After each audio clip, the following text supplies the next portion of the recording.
What is up? What is up? Welcome back to another NFL Rundown brought to you courtesy of Run Pure Sports and Run Pure Bets. I'm joined today by Titletown. Title, how did the NFL treat you this weekend? Yeah, it started off very well on Thursday with my Green Bay Packers getting it done, beating the Arizona Cardinals. Hold on, the YouTube always comes up, and I gotta mute the background. All right, there we go. So Packers get it done. What a game that was! A lot of fun. Then yesterday, some pretty good games, but obviously, really only care about how the money goes DFS, and it went well yesterday. Night game went really well. FanDuel got the job done. DraftKings, I didn't have as good of a day, but altogether, it was profitable, which all that matters. Still watch, obviously, basketball on Sundays, too. It's not a basketball show, but I know you're a big basketball guy. You have a show come up later, myself as well. So nothing better than Sundays with NFL and NBA together. It was a good day. Yeah, it works pretty well too, especially when the majority of the games start at 7 Eastern or 4 Pacific, right? That's right when my NFL day's ending up. And it ended up being exciting, but I'll be honest, I wasn't as excited for the Monday or Sunday night game. Ended up being really good, so definitely glad I had two TVs there. But let's jump in. Let's review the slate from yesterday, and then we'll talk maybe about a little prop bets and make a showdown core for the people here. The first game I want to talk about, I thought it was a pretty good victory for the Carolina Panthers, who were able to win 19-13 against the Atlanta Falcons. I guess my first question for you, Title, will be about Atlanta. What happened to that offense? I thought they would do a little better yesterday. Stephen Gilmore worth that much? Yeah, I obviously am not. I have been a fan of Matt Ryan and this whole offense altogether. This Calvin Ridley situation is obviously very sad. Huge loss to their team the whole way. But I mean, they just didn't run a lot of plays. Ryan was only 20 for 27. They had 146 yards through the air, rushing. Like Mike Davis, 9 for 44. Cordell Patterson, 9 for 35. Like just a gross game altogether. Tajay Sharp is their leading receiver. They couldn't get Pitts involved. I don't know. I don't even think it was as impressive as you do with the Carolina win. Like I didn't think they looked great. Obviously, we could talk about McCaffrey all the time and how much he means, but Darnold only 13 for 24, 129 yards. It was just a gross game overall. I thought I'm not very high. I mean, I think the Panthers are fine with McCaffrey. Without them, they're lost, and I'm not a big Falcons guy. So it was a game I wasn't as interested in, to be honest. Well, the Panthers are 4-4 now, and McCaffrey should be coming back. Do you think they have a chance to make the playoffs, or do you think this is fool's gold? Yeah, I'm probably gonna say I don't think they get there. At the beginning of the year, I was a lot more bullish on them for sure. Maybe maybe McCaffrey comes back, they just look like their old selves. But the more I've seen it, the more I'm jumping a little off the Darnold bandwagon. So I'm gonna say they don't make the playoffs. Yeah, I mean, I don't think that's that hot a take there, right? Titles Definitely down. not. Let's jump into a game that I'll. So usually I write down questions and have notes on every game. I came up with nothing for this game. Buffalo beat Miami. I think the most noteworthy thing was that if you watch the NFL rundown on Tuesday with Tyler and I, we said, hey, take it now at minus 13 and a half, right? That was very important because it landed on 15. That was the close. We got in Tuesday. We got the cash. So make sure you're watching the NFL rundown here on the Run Pure Bets YouTube channel. But Title, other than that, I thought this game went exactly how I went. The Bills got off to a slow start, right? I mean, but other than that, it was just pretty normal. Was there any takeaways that I missed, or do you just want to move on to the next one? No, I had Josh Allen on FanDuel and cash games, and that slow start scared me. I haven't got quarterback right as much as I wanted this year, so I was like, another Josh Allen game. I play him all the time, but he turned it around, broke off some pretty nice runs. They came out. They came out late for sure, like you said. The second half, they absolutely dominated. Again, I don't think two is the answer. I don't think Dolphins are great, so I'm not going to like upgrade the Bills or anything, but they did what they had to do. And 13 and a half, I mean, landed on 15, 13 and a half. That has to feel good. So nice bet over there. Yeah, and you're exactly right, though. No adjustments for either team for me at all. We saw exactly what we thought going into the week. And that was actually pretty nice because there are some major adjustments for some other team, and we will get into that. The San Francisco 49ers managed to pull it out against the Chicago Bears. Jimmy G gets it done. Do you think the 49ers can turn it around and actually make a playoff push? Yeah. So if Trey Lance is there, like you know how I feel. I think they're better off. Their chances are better with Trey Lance than Jimmy G. Personally, even though Jimmy G, he's getting the wins. I'm still gonna say no, though. I don't think I don't think Jimmy G's the answer. It still might be a little too early for Trey Lance. The division's absolutely stacked, so I'm going to say no. Yeah, and they're calling for Kyle Shanahan's head out here, the rabid Niner fans. I think that he will stay because it just seems if you are trying to develop Trey Lance to switch systems 1 year in, I think that would be very detrimental to his development. So that draft pick, as much as rumors are that Shanahan wanted Jones and not Lance, right? But that draft pick might actually be the reason that he's sticking around. Hey, if they had Mac Jones, they might be winning. I'm not necessarily sure, though. Chicago, another tough outing for this team. Must be really frustrating to be a fan of this team. And poor Justin Fields, man. I really liked him coming out of school. Do you think that he can overcome basically just getting beat up all year, getting his confidence, and still have a good career? Or is it going to be one of these cases where you get drafted to the wrong organization and just your career spirals downhill? Yeah, so I mean, I think he definitely can. I think like his mindset's right. Yesterday, that 4th-and-1 play, I think really probably helped his confidence. Like they were in that game for a long time. The score doesn't paint a picture on how that game actually went, but I think if Nagy's gone, which I mean, I don't see how they bring him back or how he's there forever. They get a good coach and they start getting pieces around, draft the right guys. I still think Fields can make it. If somehow they leave Nagy there and they just keep surrounding him with absolutely nothing around him, then he's probably just going to be a victim of the wrong team and wrong situation. But I'm not going to throw Justin Fields' career out just because of this year. I mean, we knew it was going to be a tough spot. Surrounded by an awful coach. We know how that goes. They're 3-5 at the end of the day. Obviously, that's not all Fields, but yeah, no. I'm cheering for him. I mean, I would be absolutely shocked if this front office and coaching staff is back next year. Yeah, turn it over. The amount of talent they have, I think that they've one of the most underperforming teams in the NFL. And Khalil Herbert's a stud too. Like I really like what I see from him. Like Allen Robinson, we know he can play. So like you said, some pieces are there, but there's got to be a big switch in the organization for sure. Yeah, so let's hope for the sake of the Bears fans they get that done. I thought this was a fun game, even though it was low scoring. The Pittsburgh Steelers overcame the Cleveland Browns 15-10. Low scoring game. Pittsburgh gets the win. They definitely covered the spread. They closed at +4. That was a nice one to have in the pocket. Tyler and I talked about that on Tuesday. So we did have a nice morning yesterday. This is Tomlin magic again, though, right? Looking at these rosters, Pittsburgh shouldn't have won that game. Would you agree, Title? Yeah, I do agree. Like I'm not as high on the Browns and stuff as Tyler and JSU, I know, and stuff like that. But no, you're 100% right. They shouldn't have won this game on the road. Like, yeah, Mike Tomlin, the defense absolutely played very good. Big Ben, at the end of the day, he didn't make mistakes. He didn't turn the ball over. Like, they did what they had to do. It was a gross game. Two teams I'm not as high on as the public. I know that. But 15-10 win on the road in Cleveland. Definitely a big win for Pittsburgh. Yeah, and let's talk about Cleveland. And it's too bad we're missing Tyler today. But, guys, he will be back with us tomorrow. And I'd love to just needle him about this quarterback situation because I love everything else about this roster. Although you have to admit, the receivers did let him down a bit yesterday. Not the best day for Landry and Beckham. Beckham's perpetually injured, but Landry's definitely dealing with an injury. Don't want to necessarily say that, they need to get rid of him and move on. It was definitely a tough day. But when I look at this team, I just see one huge flaw, and that's when you're competing against the elite.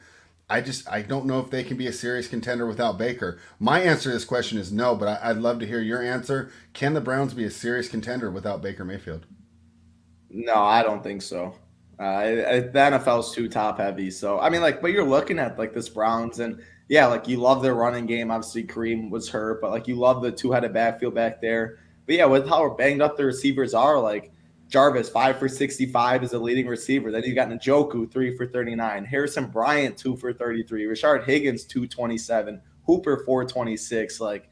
You're going to be playing the Buffalo Bills, and they got Diggs, Sanders, Beasley, all these other teams. I mean, the Bengals, you got Higgins, Chase. The receivers, this league's so top-heavy and so stacked, the talent. I don't love the pieces outside with Jarvis and Odell banged up, and I don't think that gets better anytime soon.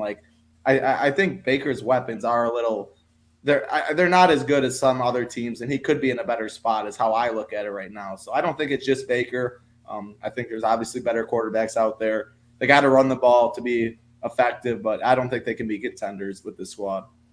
Yeah, I mean, I think his weapons are kind of OP, as the kids would say, right? I mean, he's got one of the best offensive lines. He has the best backfield. What about the receiver cores with the banged up Jarvis and Odell? With the banged up Jarvis, yeah. But I mean, normally I think they've done a great job of putting him around. And Odell, I mean, he's talk about making your living off 1 year and arguably one catch on Monday Night Football, right? That was awesome and great and wonderful, right? But I mean, since then, what does he really do for your team except for really cause a bunch of, he likes to storm around on the sidelines. He drops a bunch of passes. And I'll admit, Baker's not the best quarterback for him, but I don't know. I mean, talk about style over substance there, and not really too high on Beckham. Regardless, without run game and that O-line, I mean, I think if you put someone else in there, they just blow everybody out of the water. We will see, though. I've been down on Baker Mayfield, and he has bit me in the butt before coming back, making me eat my words. This game was actually kind of boring. I was surprised. I thought it was going to be close. The Philadelphia Eagles, what was the final score? 44 to something. 44 to 6 against the Lions. A lot of us like the Lions. Tyler and I leaned towards the Lions in the points. We thought there was a chance they would win on the money line. Sirianni's out there trying to grow some weed or whatever, what he's doing in his press conference, right? He's getting everything to flower. Well, hey, those buds were nice and stinky yesterday as they put up 44 points against the Lions. Is that going to save Sirianni's job? Is there a chance he can come back next year? Because when I talk to my friends in Philly, they want him out. Yeah, so your friends in Philly definitely know more. I know we talked about it last week, and I didn't have a strong lean on if he'd come back or not. When you live in the city and you hear the people and how much pressure he's getting, you definitely know a lot more. But yeah, I mean, 44 to 6, it definitely helps his job. They're 3-5. If they can end the year close to 500, I wouldn't be shocked if they brought him back. But again, if you live in Philly, your friends definitely know a lot more. But this game overall, I did not see this coming at all. 44 to 6. Jalen Hurts only had to throw the ball 14 times. They were without Miles Sanders too. Boston Scott 12 carries, Jordan Howard 12 carries, Gainwell 13 carries. They just mixed it around everywhere.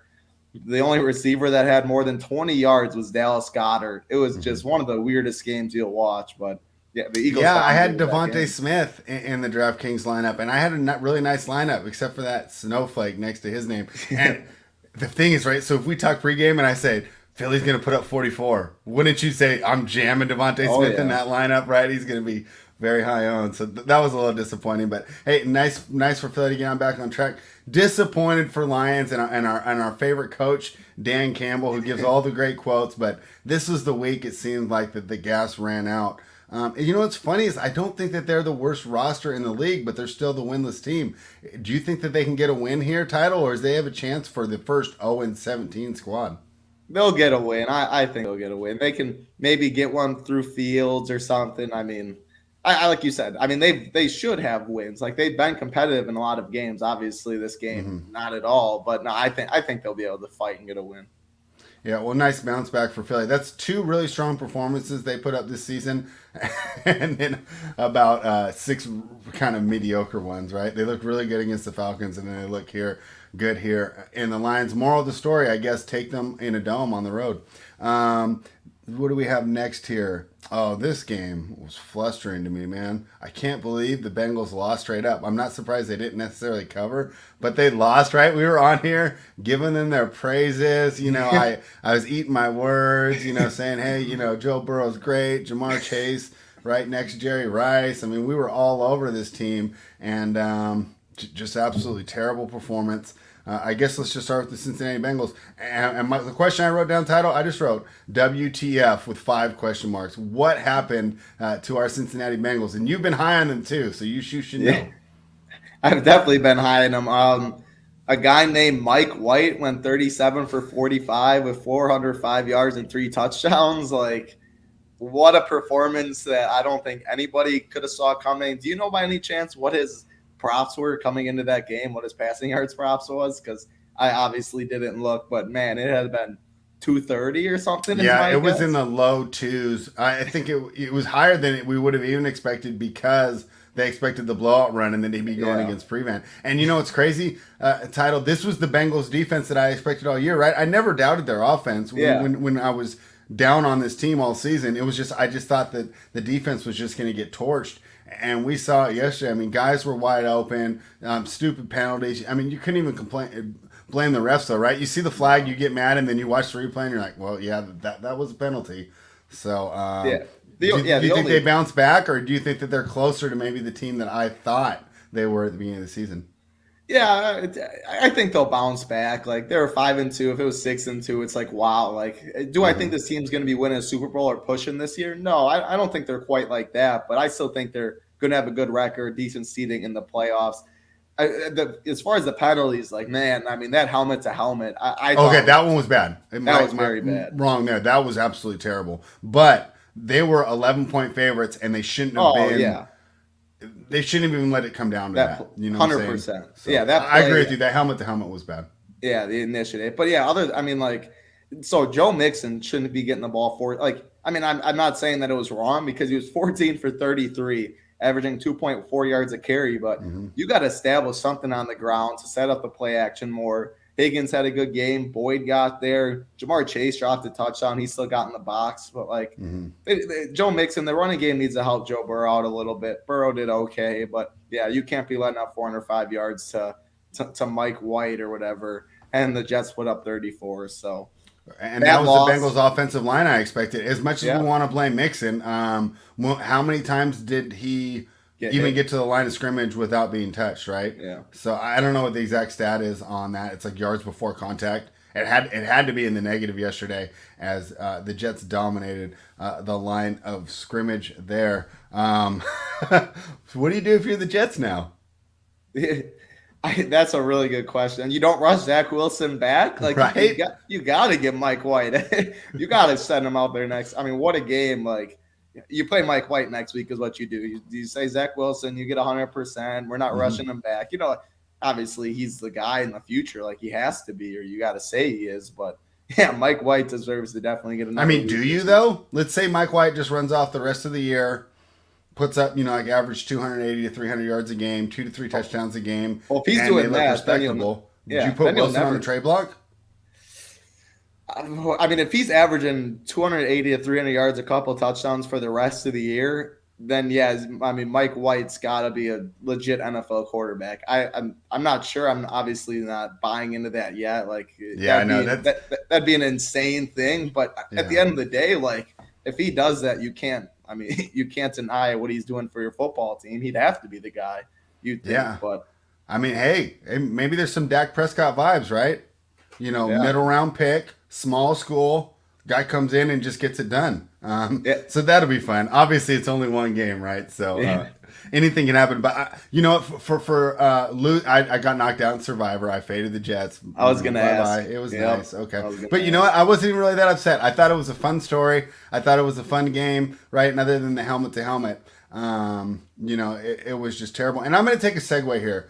Title, and I'm sure you're going to agree with me, but guys, just give my rant real quick. You guys know I do NBA and NFL. The NBA had rule changes this year where they are limiting the officiating, is how I would say it. They're letting the game play more, and they're really only calling the obvious fouls in the spirit of the rule. The idea being, Title, if you beat me to a spot, I can't just smack your arm, right? But if my hand brushes against yours or my hip brushes against you, right, while we're running full speed, that's not a foul, right? It's only when I basically completely impede your shot with my body, in a manner, right, that's not in the spirit of the game that it should be called. And to me, this has been the most fun I've had watching the NBA probably in 10 years. The games are smoother, they're more fun, and there's nothing better than watching a guy just throw up a wild shot and complain to the refs and just let the game go, just like it would when we were running at the gym or at the park, right, when we're kids. Because if you barely raise my hand and I try and call a foul on you, like, nobody's going to play with me anymore. Like, they're not going to invite me to the park anymore. I'm not going to be allowed to run. The NFL needs to do that as well. Let's go back to the spirit of the game, all this incidental content, right, whoever says, boy, I wish I saw more holding calls, right? And I feel like they've legislated running out of the game because they call defensive holding on pass routes, right, which bails you out. And then they call offensive holding all the freaking time. And it's like, I could find an offensive hold or a defensive hold on every single play if you wanted me to. Let's only flag the egregious ones, and I don't know why that came up right now, but watching the NBA made me realize, boy, I hope because the NFL has actually been pretty proactive in making these rule changes. I hope they get on board and really dial back the officiating. There's no need to have this many penalties, and I'm sure you agree, but you can throw in anything else there if you saw something egregious yesterday that upset you. No, I just told. Yeah, I mean, yeah, 100% agree. NBA's apps. It's been awesome where you jump 5 feet out of your way to try and get a guy that's trying to fly by, and like that's not the game of basketball. And some of it, like this NFL ticky tack fouls or pass interferences or holdings and stuff, like 100% get it. Obviously, if there's blatant calls, you call them. But like yesterday, I mean, obviously the Bengals Jets game, that one thing sticks out. But like, I mean, yeah, helmet to helmet, you got to. Safety is obviously number one, and especially in this day and age, like I agree with the safety stuff. But like, the offensive player lowers his head. Defensive player is clearly trying to go after the legs. Like, if anything, just don't throw the flag. Like the running back's trying to brace himself, go down. Like, just certain things like that. I agree. You don't want the rest to be the focal point of the game. You want it to be the players. And right, and let's talk about Mike White's great performance. Because all Cincinnati, and there's not that many, but I have a couple Cincinnati fans on my timeline, and that's all that they're talking about. And the reason I bring this up, this is a great segue. Let's talk about the Colts and Titans, and that's what upset me watching that game. It feels like the Colts' most effective offensive play is for their guy to beat the man, and then Carson Wentz to underthrow him and get that pass interference. Just so frustrating. I'm like, boy, if I knew that all you had to do was underthrow every receiver, I could have made the NFL with my noodle arm. But that being said, what a great game there. The Titans pull it out 34-31, but title not without a cost. Derrick Henry, done for the year is what I'm reading. Mike's asking, is Henry done for the year? I was just looking over at my phone. Looks like I just got an alert that says he was. How does that? I thought the Titans had a chance to maybe win a game or two in the playoffs, AFC Championship, really, be tough. What do you make of this team now? How much are you downgrading them without Derrick Henry? Oh, I'm downgrading him a ton. Like, this isn't even close to the same football team. That's how much Derrick Henry means. It's very unfortunate. Their backup, Darrington Evans, too. He's done for the year. They're going to bring somebody in, is what it sounds like, and they pretty much have to. You can't rely on whoever it is, Jeremy McNichols or whoever the guy is that they think. I mean, they're bringing someone in, but it's not going to be close to Derrick Henry. This team goes with the Ryan Tannehill can use his legs and he'll read option when the defense commits too long. He gets way stronger in the fourth quarter, wears defenses down, gets A.J. Brown involved. Like, this whole offense goes through Derrick Henry like McCaffrey. So, monster downgrade. I'm writing off the Titans. Unfortunately, I have the regular season wins over, all that stuff. And who knows? I might be able to backdoor. You could still get there because the schedule's so bad, right? They still have the Jags on there again. They still have the Texans on there again. Yeah, they're 6-2 too. So I still might get it, but it was pretty much a lock and a breeze. I thought. I think 9.5 maybe. I can't remember exactly, but in DFS is Tannehill more attractive now though? Because they got to go to like one of these just new Madden style offenses, right? Yeah, that's a very good point. Probably, I think so. I also think he's going to be more matchup proof as well. Like, if the defenses know they're going to be dropping back 45 times a game, it also can get a little dangerous and bad. So, I'm still, Ryan Tannehill, he has rushing upside, as we know. Yeah. He has A.J. Brown and stuff. So, it's definitely going to be an upgrade at first. Because, and defense sucks, so he could be playing from behind. And they're not going to be chewing up the clock anymore either. All right, so you might get an extra 4 or 5 plays per game, and 3 of those are passes. So, of course, you guys have a lot of time to look in that. But, hey, you can throw me some props on your NFL show this week if he ends up making your lineup, as I do think that even though we're downgrading the team, we're upgrading Tannehill from a DFS perspective. Ooh, the Colts, that was a tough loss for this team. I haven't been necessarily that high on the Colts. Obviously, I think Frank Reich's a great coach. Carson Wentz, man. I don't know. I mean, what was that flip, right? I mean, because he did the flip a week ago. Yeah. You got to learn from your mistakes, right? I mean, like, I'm trying to think of, like, the gambling equivalent, of, like, not learning from your mistakes. But it's just unbelievable that he's still out there doing those things. And watching him walk off, his whole teammates must just be like, this guy. But what did you think of the Colts here? Obviously, that game could have gone either way. Went to overtime. I don't want to write them off. They're still a great football team. I thought Jonathan Taylor played well, and that defense is coming together. I know that the Tennessee put up 34, but still, that's a high-powered offense, and I thought they looked really good at times. I thought a lot of times it was Wentz's inability to just sustain drives that put the defense in a bad position. I mean, they would get great stops, and then Wentz would turn it over with 1 or 2 minutes. Not actually a turnover, but go out in downs, right? So what do you think of the Colts from here? Obviously, we don't upgrade them or downgrade them off an injury loss, but did you upgrade them or downgrade them just for off of what you saw?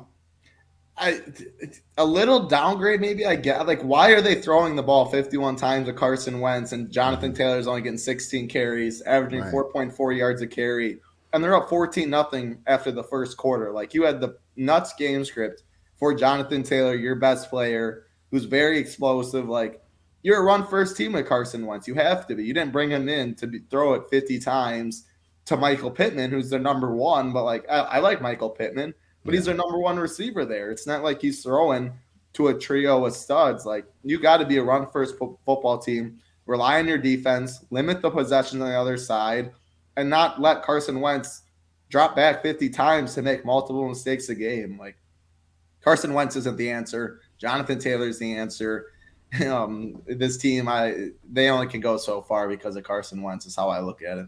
I'm clipping that and sending it to JJ after the show, although I think he's pretty tired of us teasing him about that. To be honest, I remember you said that last week, and I didn't even know he hated Jonathan Taylor as much. I'm a Wisconsin guy, so I've watched him a long time, but I've always thought this guy, he was a track star in high school. Like, his legs are huge. The guy runs, he's just a stud of a football player, I think, when he holds on to the ball. But and he's a hard worker too. You know what's weird? When he first came in, JJ looked right. He wasn't hitting the hole. And usually that's instinct. You either have it or you don't, right? But by week 6, he figured it out. So you got to give him credit for whatever the coaching staff did, because something that I consider to be instinctual, you can teach it or you either have it or you don't. He managed to teach himself. It's almost like with Josh Allen and accuracy. I thought, well, he's never going to be accurate. That's the one thing you can't teach. And he managed to do it. So you give credit to the player and the coaching staff. I think it helped too. Like, Marlon Mack and him were splitting, and now he's the guy. Like, obviously 16 carries doesn't show it as much, but he knows, like, even if he fumbles once, like, he is the guy. He doesn't have to worry about being benched and stuff. So confidence in the back of your head that way, I think, can help too. All right. Well, I got to pat myself on the back for the Bills pick. I got to pat myself on the back for the Titans pick. But now I got to face the music title. I had the Chargers yesterday. And remember 2 weeks ago on this show, I said, they're the best team in the AFC, right? I mean, in the NBA, right, I would say, it's 2 games. You don't worry about it. It's nothing. I'm sticking to my guns. In the NFL, where every game is so important, we're always having to reanalyze our numbers, redo our numbers, and we can be more victim to recency bias. New England looked good yesterday. So my question for you off this game title, who's the better playoff prospect? Like, who would you think that was going to win a playoff game more? New England or the Chargers? Because before Sunday, I would say the Chargers for sure, but they can't stop the run. That's the most basic play in football. And if you think the NFL coaches aren't going to, coaches love to run the ball way more than we do, right? As fans and analytics guys, right? Yeah. So if you don't think they're not going to take advantage to just run the ball down another team's throat the same way that the New England Patriots did yesterday, I think that's just crazy. So with this lack of run defense, I had to downgrade them. I had to downgrade their playoff prospects. Who do you think has a better chance of winning a playoff game this year? The solidly coached, run-stopping New England Patriots, or the high-flying, can't-stop-the-run Los Angeles Chargers? I'm still definitely going to say the Chargers. Okay. I'm not going to overreact as much. I definitely get it. Like, they're going to have to make adjustments for sure. Bill Belichick proves why he's Bill Belichick. Play defense, run the football. Mac Jones, great game? Not at all. 18 for 35, 218. But again, he didn't throw an interception. He did enough. The Patriots have always been competitive against good teams. Definitely a better team than almost everybody thought coming into the year. Like, playing very good football against good teams. I am still a huge Justin Herbert guy. Love the weapons they have. Yeah, defense guy definitely needs a little work, but I'm not going to overreact. I still think the Chargers are one of the better teams. I think they'll be a very tough out in the playoffs and could make a run. So not a good game. Congrats to the Patriots, but I still like the Chargers a lot. Yeah, and I guess if you want to say something for their side, I would also say stopping the run. It's got to be one of the easiest fixes for a defensive coordinator to make. Brandon Staley, of course, made his name as a defensive coordinator, helming the number one defense for the Rams last year. He has his work cut out for him. But I'll tell you what, I'd rather work with my defense to stop the run than to stop the pass, right? Because when you don't have the corners, like what can you really do? Like there's different things you can do to stop the run. Maybe we're going to have to stack the box and we'll put a little more pressure on that secondary. But we will see what adjustments Brandon Staley makes. But boy, they have to be disappointed with that performance. They were about to grab all those bandwagon fans in LA and be the most popular team in Los Angeles, and now they're back in the pack. Seattle absolutely crushes Jacksonville. I don't really have much to say about Jacksonville. Whatever. Pretty disappointed off a bye and off a win. A chance to grab momentum. Not the fact that they lost, that they were so non-competitive. I think Urban Meyer's probably going to be one and done too, but we will see how that goes. Then we go over to Seattle, who managed to put on a pretty good performance with Geno Smith, and the defense actually looked pretty good. Don't know if that's the product of how bad Jacksonville is or if they're actually improving, because under Pete Carroll, they do usually improve as the season ensues. It's a tough NFC conference, though. Do you think Seattle can make the playoffs? They get Russ back in a couple weeks.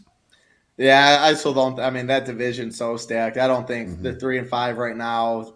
Couple weeks they get Russ back, but couple of weeks, I mean, you could pretty much be drawn dead in a couple of weeks in that division with Geno. So beat a bad Jacksonville team. I mean, you look at it, one of the crazier lines you'll say, they're 31-7, they won. Look at the receiving. Tyler Lockett, 12 for 142. DK Metcalf, 6 for 43. The only two other people to catch a ball was Gerald Everett, 1 for 7, and Homer, 1 for 3. Like, that is crazy. 20 completions. 2 of them got 18 of them. Like, you don't see that very often, how concentrated they are. But and I'm also glad James Robinson avoided a big injury, obviously DFS-wise, but just him in general. Like, he's one of their best players, got hurt early, so at least he's not out for the year like maybe some people were thinking. As far as Urban Meyer, I agree. He should be one and done. They're not going to – he's not a future for anybody in the NFL, I don't think. Urban, come to UFC, resurrect the Pac-12, give us some meaningful West Coast football here on the West Coast. Denver, boy, they definitely made the news today as they traded Von Miller after a win, huh? Yeah. I was going to ask if they can make the playoffs. That was my original question. Then the Von Miller came. So obviously it seems like they are searching for next year, 2 second-round picks from the Rams, 2022 and 2023 draft picks there. I actually think it's a pretty good trade for a team that's probably not going anywhere and probably going to overhaul their coaching staff on the offseason. I think this was Fangio's last chance here. I think he needs to go back to being a defensive coordinator, and he will be one of the best in the league. I don't know. So Denver, we just downgrade them there off of losing Von Miller, and we move on, right? Yeah, I'm with you. That was a gross game for sure. I'm with you, though. Yeah. Great for people who hold an under ticket, though. No sweat cash. Washington football team, same. Not a lot to talk about them. They've been absolutely disappointing, and you know that'll probably be the same story on this show every week. Tampa Bay, can you believe Tom Brady made a mistake? We're so not used to it, right? Crazy. That was crazy. Great game. I actually didn't adjust the Tampa Bay Bucks, right? We talked about not overreacting with the Chargers. I think this is way easier to just say, right? Just keep the Bucks exactly where they are. Definitely. They had a rough day. I mean, we're just so not used to making mistakes. It was just wild to see him throw that pick there. So I don't know. No adjustments to the Buccaneers. You agree with that, right? Yeah, I mean, they're going to be there when it's all said and done. It's a very good football team. Definitely agree. Yeah, okay. But let's talk about the Saints. What a great win, right? Puts them kind of back into at least talking about like playoff hopefuls and contenders, right? What do they do at quarterback, though? They had Trevor Siemian out there. Is Taysom Hill going to get some run for paying him a lot of money, right? It's a lot of money for a little role. Yeah, Jameis obviously really sucks. His ACL has some MCL damage too, it sounds like. So definitely stinks for Jameis. Siemian did his job yesterday. I was pretty impressed. As far as I was going to ask you, I think it's going to be Taysom sooner rather than later. Like, I mean, he was competing in the big preseason with them. They pay him all that money. Like, it's been there in the past. Sean Payton's used them. So, like, I think it's going to be him. I'm not sure. Maybe I'd rather it be Trevor Siemian if I am a Saints fan. I don't have a strong take on this yet. I think you run Siemian out next week personally, see what he does on a full week with the ones.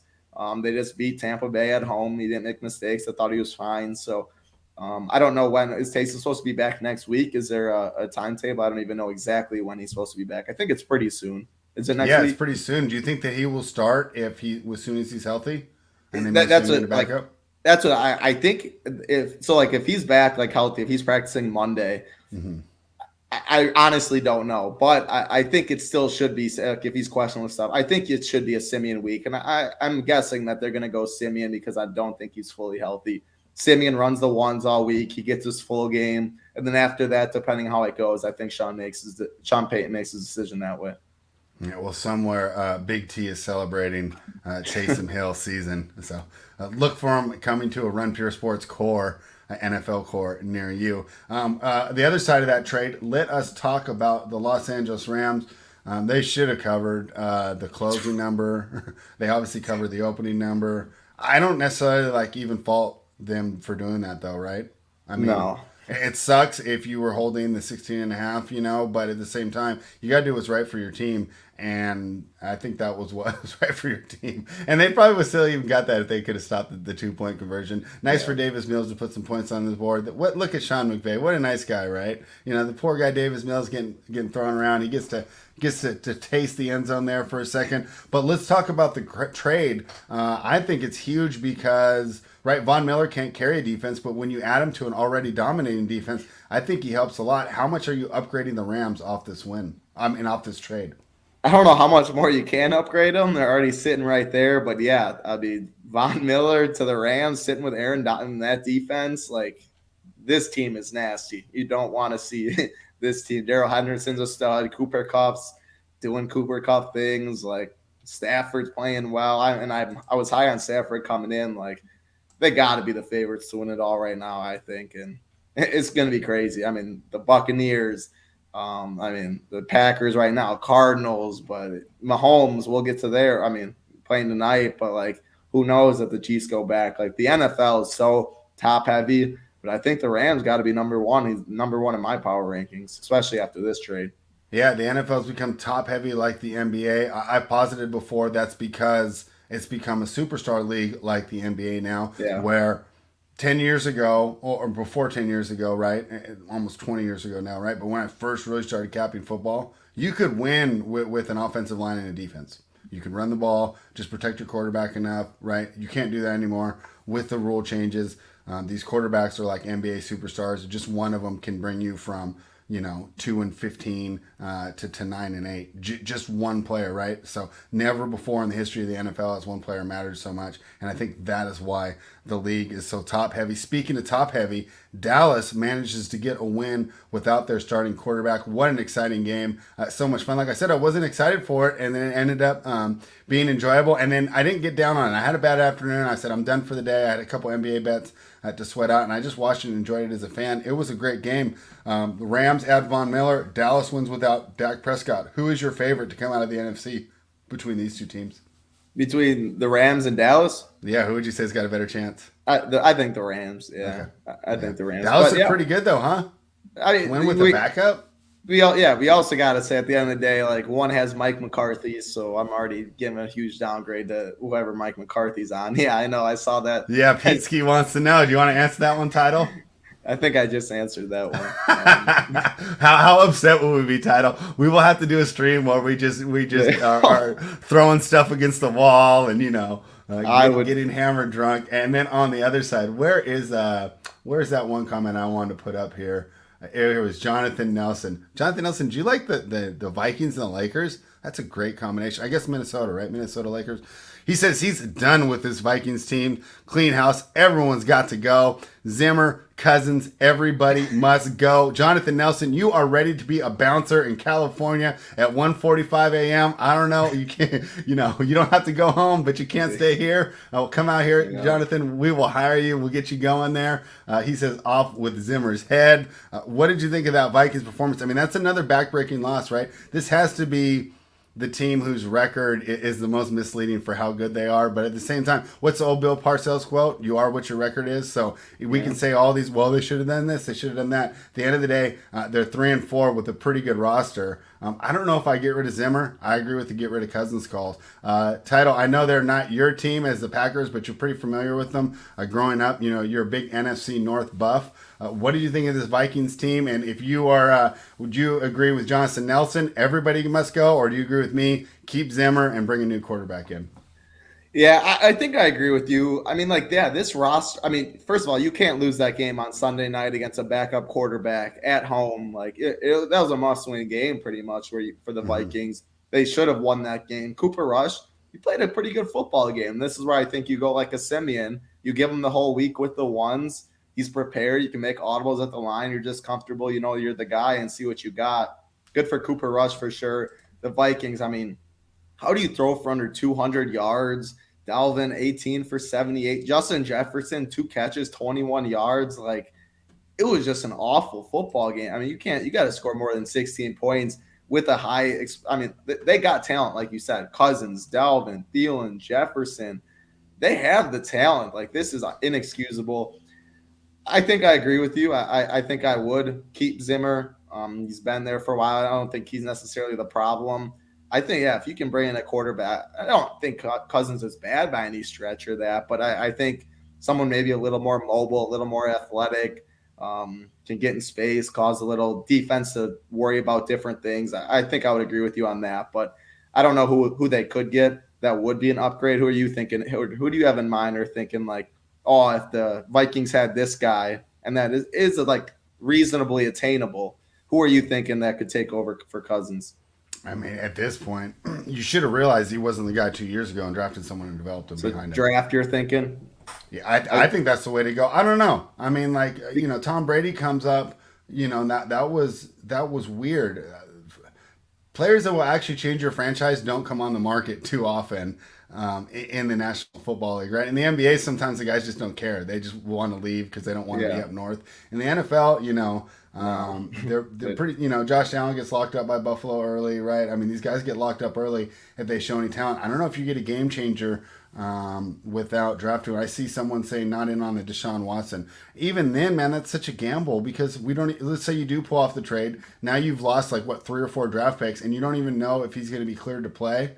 I mean, hey, we like to gamble. This is a gambling show, and even me, I'm saying I don't know if I want to make that gamble. I maybe would, to be honest. If you got Deshaun, Justin Jefferson, Dalvin, Thielen, the risk reward, I think that'd be one of the best offenses football right away, no doubt. Yeah, Watson. Good Lord. I mean, you talk about you'll send Richie Smalls down to the Baptist Church. You talk about a Madden squad right there. I mean, the upside is immense. I mean, you're taking on a lot of risk for sure, but.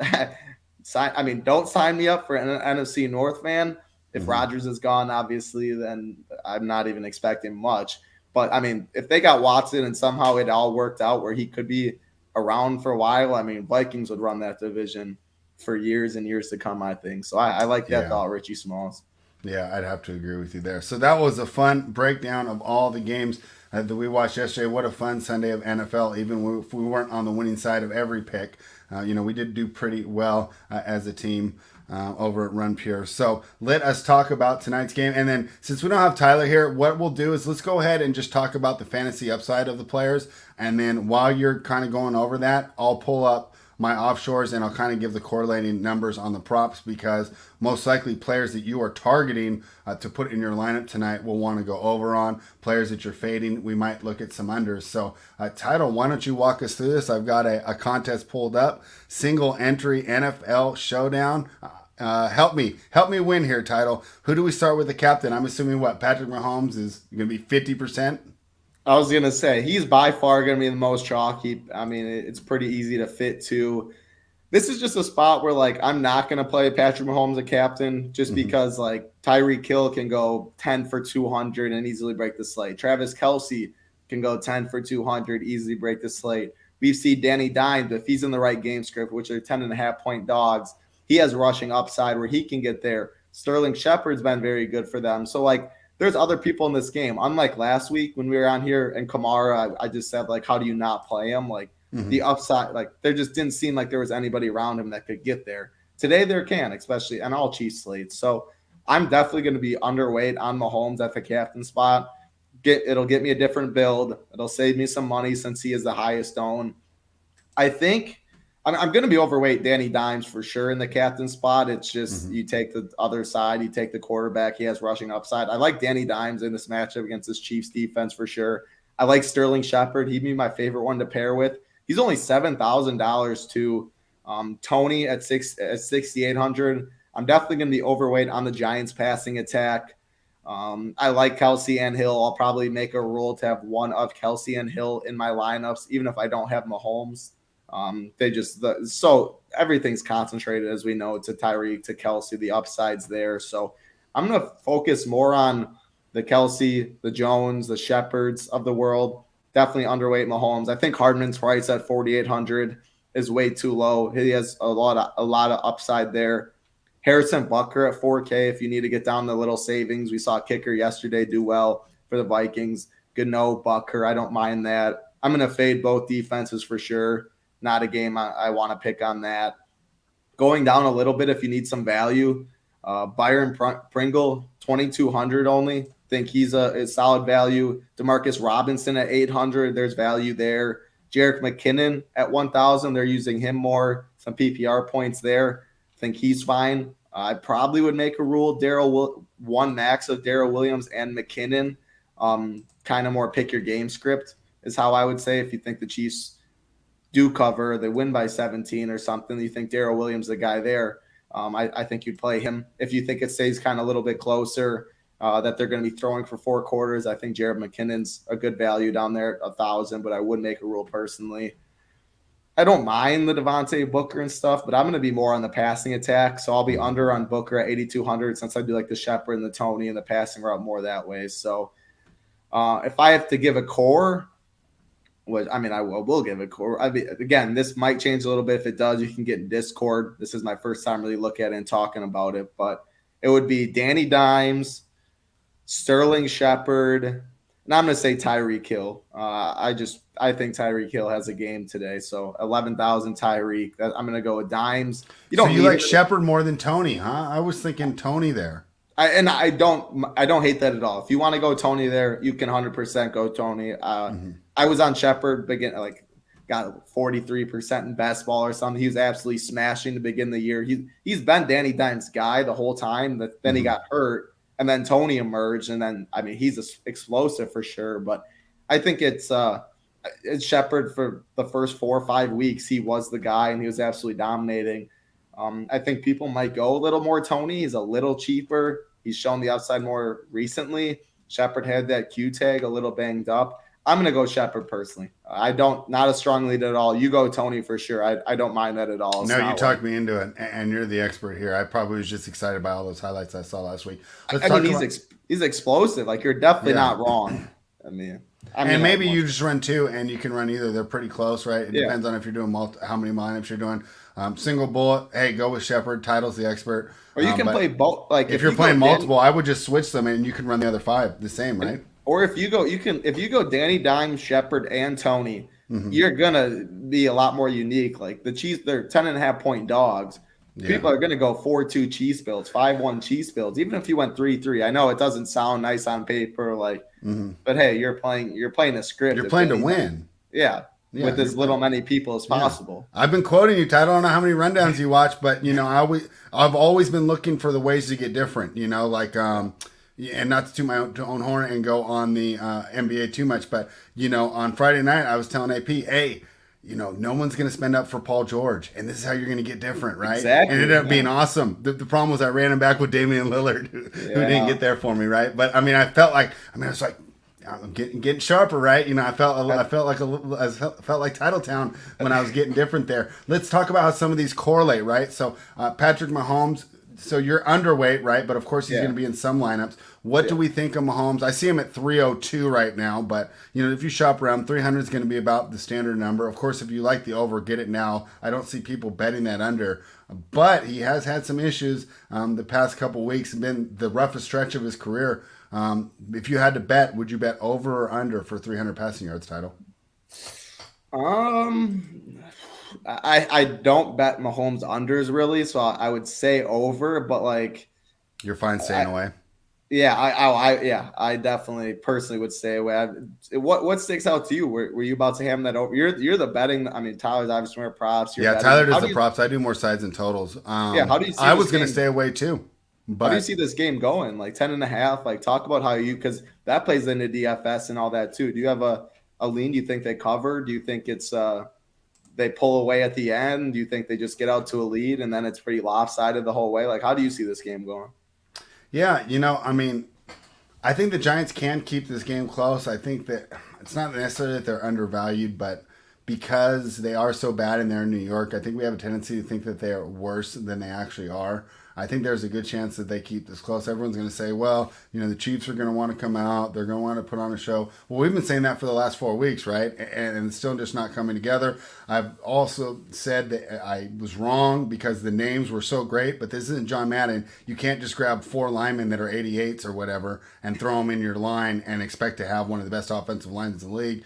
I'll take the L there. I thought that the line was going to be great. Regardless, I think that they are great individual players. They're still learning to work together. That's been an issue. And I also think the lack of a number 3 option has made it so much easier for defensive coordinators because basically you just pick your poison. Every down, you just take away Hill or Kelsey. You can try and go both, right? Because I can double one. I can put my best on the other, right? Which is the best way you're going to do it. But I'm not getting eaten up by that Sammy Watkins anymore, right? They're that third. So I drafted Mecole Hardman in a lot of my season-long leagues. He just isn't getting it done, right? He's just not that guy. And maybe he will become that. And maybe tonight is breakout night. And, I eat all my words. But I think the Giants keep this close. I don't trust the Chiefs to cover by margin. And I'm not going to until they consistently do it. And now I think when we're getting this Chiefs team, we're betting a lot on our memories and not actually what the most recent tape is showing. Because if I wiped your memory and you're only going to watch 2021, you'd be like, this is an okay team, right? Yeah. Good offense, terrible defense. That's why I think the Giants are going to be able to keep it close. And just like a team yesterday in the AFC West, Chiefs aren't very good at stopping the run. I do know the Giants will have that old school like style, right? They want to establish the run, this and that. So I do like the Giants to keep it close and cover the spread. I like the under on the total here of 52. I just don't think that they're going to put up a huge amount of points. I think there's going to be they're going to try and establish the run a little bit more because that's what you do when you're struggling on an offense and especially with your offensive line, right? Get these guys moving forward and not backwards. In that case, maybe a fewer plays than usual that we see from a Chiefs game, usually high-powered scoring quickly. So that's what I like there. I like it. Let me throw some questions for you too, basically off the DFS idea. So let's say, obviously I don't want to put my whole bankroll out there, right, or be too overexposed on this game. I know you do like Shepard. If you were to play a Shepard prop, do they not have them up? You got to be kidding me. Give me that Shepard prop. I saw it. I thought I saw it. Let me see. I 56.5 minus 120 on the over for receiving yards. Receptions, I don't see receptions. Okay, well that was giving me my question. Would you prefer the yards or the receptions total? I would hammer both. Probably the yards. 56.5 I think is a little low personally. So I'd probably go with the over the yards on that. I don't even know what the receptions would be. But I would think if it's 56.5, it's usually about 4.5. 4.5, yeah. That's what I just figured. if you're trying to correlate those numbers. Remember, I'm trying to do this off the top of my head, so we will see. So our guy Phyllis says this has to be a get right game for the Chiefs, right? Haven't we said that for about 5 weeks now? Right? Yeah, I hear him for sure, and I agree with you. But like I've been very bullish. If you look at my best balls, like you draft best balls on how you think the year goes and stuff. Like I have 40% Giant stacks. Like I've been bullish on this team.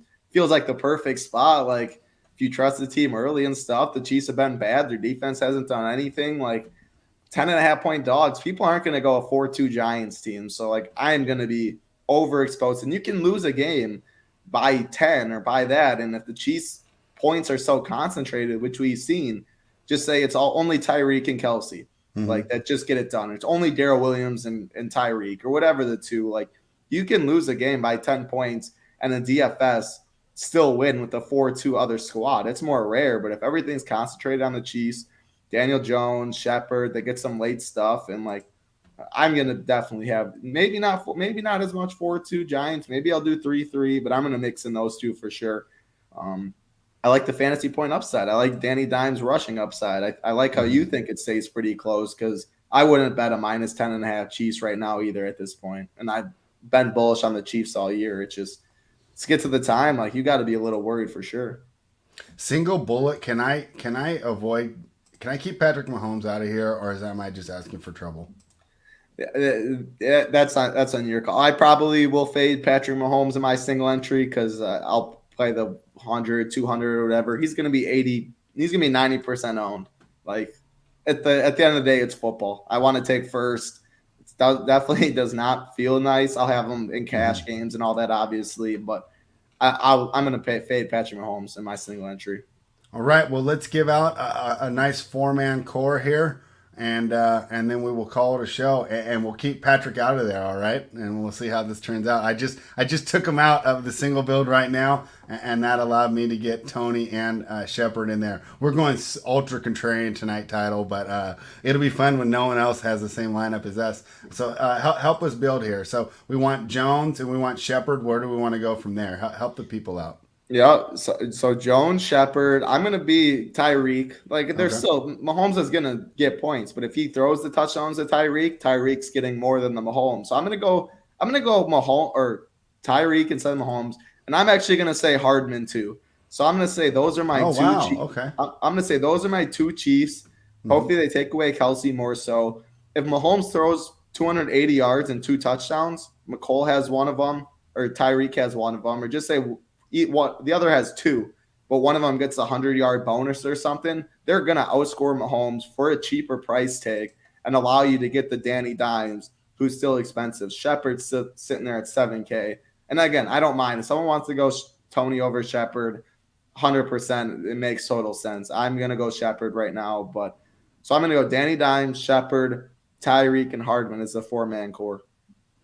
All right. Thank you very much, Title. That is great. Let me see. I got to work things around now to get them in there. So really, no running backs at all, huh? I wouldn't mind if you want to like $1,000 Jerick McKinnon down there. Like hopefully he catches a couple passes. He's been mixed in recently. The thing is, like, if you're going Darrell Williams, he's expensive. He's $9K. Like, yeah, that's $1,200 less than Daniel Jones. But like Devontae Booker's $8,200. I don't mind either of those two. It's just now they're getting in the same range as some of these wide receivers, and I like the pass catchers more personally today. So that's the only reason. Cool. Yeah, that's great. X them out. And hey, if you did 150 builds, how many builds would have either defense in them, right? We're fading defenses 0 tonight, right? Okay. Yeah, I always do that too. And I sometimes do 150 max. You know what's crazy too on the showdowns? Let's say you do a head-to-head. The defenses always start with 10. Yep. And then the scores go down. I played the defense once in cash games this year on DraftKings. It was the Thursday night game. The Browns. Who did they play 2 weeks ago or last week or whatever? But it was Browns. That was the only time I played a defense in cash. But I like taking athletes. There's a lot of athletes in this game. I think they're going to outscore. Yeah, and I agree with you here. Like, unless it's just an absolute terrible game, I'm fine staying away from the defenses too. They're always so attractive though, because they're 30. They're in the 3,000 range, 3 to 4, and you can fit a couple quarterbacks in there if you take one. But the upside is so limited, right? Unless you get that one game where they get 2 special teams touchdowns or something. Yeah, it's I just really prefer hard. the kickers. Most games, like I'll prefer a kicker if you want, because just say they stall out 3 times, and like Patrick Mahomes. If you're fading Patrick Mahomes, like. The kicker makes some sense. Bucker makes some sense because you think they stall out in the red zone a couple times or they just can't convert, and then you get your kicker points there at a cheap price tag. So certain things like that. I don't mind taking kickers. Usually I make a rule max of 1.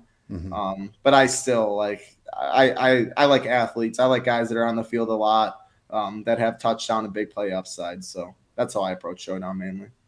All right. Well, so much fun talking to you, Title, and I feel like I'm getting so much better at DFS, having these conversations with you guys every single day, and hopefully we're adding a little bit to your base of knowledge too, as far as using your reads on how to build these and then attack the props. And so it's just been so much fun. I think it's just such a great blend that we have going on over at runpuresports.com. You should head on over there. Of course, this isn't the NBA, so the news doesn't change as drastically. We have a way better chance of using this core, right, than if we built an NBA core right now, because those things get thrown out the window, I'd say 3 out of 5 days a week, that where Probably more. The things that we've discussed on the NBA rundown at 3:30 Eastern are kind of invalid once JSU starting the final countdown show. But if you want access to all this information, you head on over to runpuresports.com. You'll get access to titles, cores.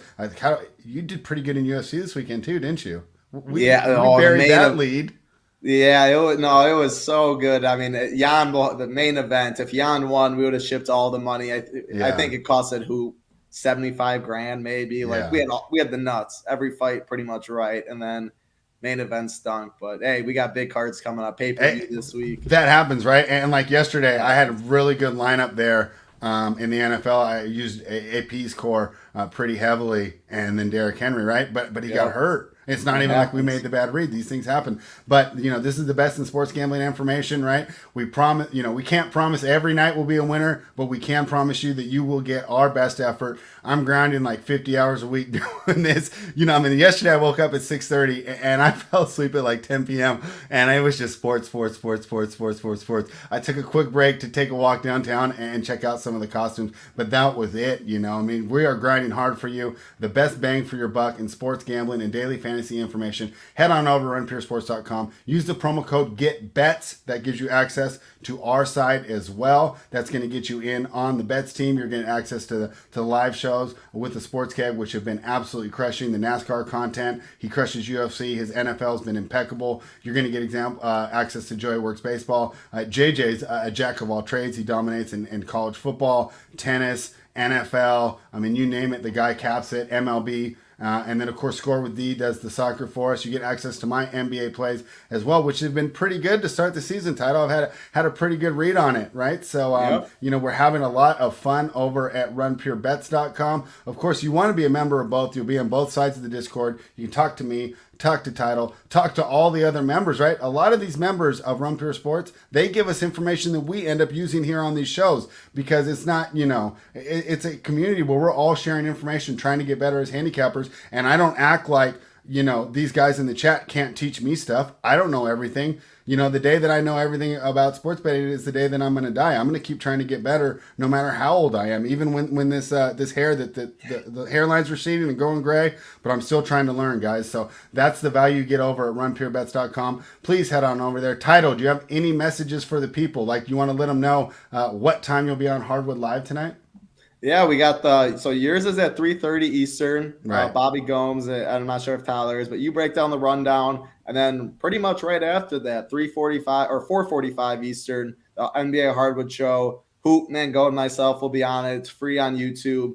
Then we got JSU on the Countdown Show pretty much every day.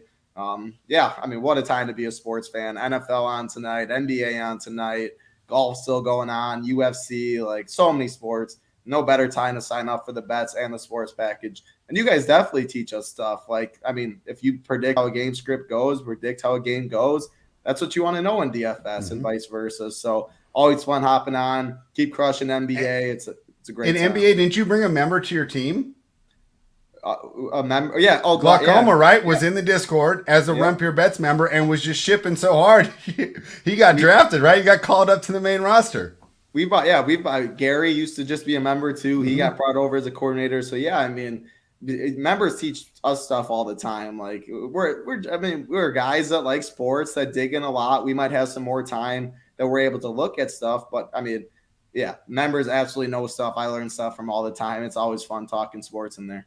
Yeah, I love it too. And I tell you what, Title, talking this NFL and breaking it down with you, it amped me up more than my cup of coffee this morning. I woke up kind of dragging after just working my tail off yesterday, and I just feel rejuvenated. So thank you for that youthful energy, right? The excitement, the clean FanDuel hat.